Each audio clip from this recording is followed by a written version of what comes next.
ഒരുപാട് കുട്ടികൾ പുറത്തേക്ക് പോകുമ്പോഴും ഒരു നഴ്സിംഗ് അടക്കമുള്ള പ്രൊഫഷനിലൊക്കെ ഈ IELTS ഒക്കെ വളരെ പ്രധാനമാണല്ലോ. അതും ഈ പറഞ്ഞ നിങ്ങളുടെ ഈ കോഡ് വെച്ചിട്ട് വളരെ ഈസി ആയിട്ട് അത് ചെയ്യാൻ കഴിയുമോ? കാരണം അത് എല്ലാവർക്കും അങ്ങനെ ഒരു അക്വയർ ചെയ്യാൻ കഴിയാതെ ഈ IELTS പാസ്സാകാതെ ഇത്തരം കാര്യങ്ങൾക്ക് പോകാൻ കഴിയാതെ പോകുന്ന ആളുകളുണ്ട്.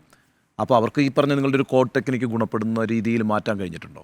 ഐൽസിൽ എനിക്ക് ആദ്യം പറയാനുള്ളത് എന്താ വെച്ച് കഴിഞ്ഞാൽ, ഇപ്പോൾ സ്പീക്കേഴ്സിലെല്ലാം എവിടെ അവർ ജോയിൻ ചെയ്യുകയാണെങ്കിലും ഒരു 3 കാര്യം ആദ്യം അവർ ശ്രദ്ധിക്കണം. ഐൽസിൻ്റെ വിഷയത്തിൽ സക്സസ് റേറ്റുള്ള സ്ഥാപനത്തിൽ മാത്രം ജോയിൻ ചെയ്യുക എന്നുള്ളതാണ്. അപ്പോൾ എവിടെയാണെങ്കിലും സക്സസ് റേറ്റ് വളരെ ഇമ്പോർട്ടൻ്റ് ആണ്. കാരണം അവർക്ക് മാത്രമേ വളരെ സിസ്റ്റമാറ്റിക് ആയിട്ടുള്ള ഒരു ടീച്ചിങ് സ്ട്രാറ്റജി ഉണ്ടാവുള്ളൂ. പിന്നെ നല്ല ട്രെയിനേഴ്സ് ഉണ്ടോ നോക്കുക, പിന്നെ റിസൾട്ടിൻ്റെ വിഷയത്തിൽ ഗ്യാരണ്ടി ഉണ്ടോ നോക്കുക. ഇപ്പോൾ സ്പീക്കേഴ്സിൻ്റെ കേസിലാണെങ്കിൽ നമ്മളതിൽ ഒരു കോഡ് ഉണ്ട്, നമുക്ക് ലാപ്പ് സീക്രട്ട് എന്നാണ് പറയാം, നമ്മൾ ഐൽസിൽ യൂസ് ചെയ്യും. അതായത് ഒരു സ്റ്റുഡൻറ്റ് സ്പീക്കേഴ്സിലേക്ക് ജോയിൻ ചെയ്യാൻ വേണ്ടി വന്നു കഴിഞ്ഞാൽ അവർക്ക് 3 എലമെൻറ്റുകൾ മിക്സ് ചെയ്തിട്ടാണ് ക്ലാസ് കൊടുക്കുന്നത്.